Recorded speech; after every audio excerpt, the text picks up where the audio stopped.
តើអ្នកធ្លាប់គិតទេជីវិតដ៏ប្រណិតរបស់ព្រះបាទសាល់មុននៃសាធារណរដ្ឋអារ៉ាប៊ីសាអូឌីតស្ដេចដែលមានទ្រព្យសម្បត្តិច្រើនបំផុតមួយអង្គនៅលើពិភពលោកមានអ្វីខ្លះជាមួយនឹងទ្រព្យសម្បត្តិផ្ទាល់ខ្លួនចំនួន$20,000 លាននិងទ្រព្យសម្បត្តិសរុបរបស់ព្រះរាជត្រកូលស្ទើរតែ$2 លានហើយព្រះអង្គក៏មានផ្ទះវីឡាថ្លៃបំផុតមួយដែលមានតម្លៃជាង$300 លានផងដែរសម្ដេចសាល់មុនរស់នៅក្នុងព្រះរាជាវាំងដែលមានតម្លៃជាង$500 លាន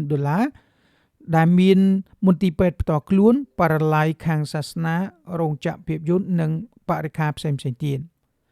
ព្រះអង្គមានរថយន្តលើសពី$7,000 គ្រឿងដែលរួមមាន Mercedes ដែលមានតម្លៃប្រហែល$4.8 លានBugatti ដែលមានតម្លៃ$3.4 លាននិង Rolls-Royce ពណ៌មាសតម្លៃជាង$2.5 លានព្រះអង្គចូលចិត្តប្រើយន្តហោះផ្ទាល់ខ្លួន Boeing 447ដែលមានផ្ទៃខាងក្នុងស្រូបដោយមាសសុទ្ធនិងបន្ទប់អង្គុយលេងដែលវាមើលទៅហាក់ដូចជាស្នាដៃក្នុងរឿងនិទានប៉ុន្តែនេះជាការពិតយន្តហោះអាគារព្រះអង្គមានអ្វីៗគ្រប់យ៉ាង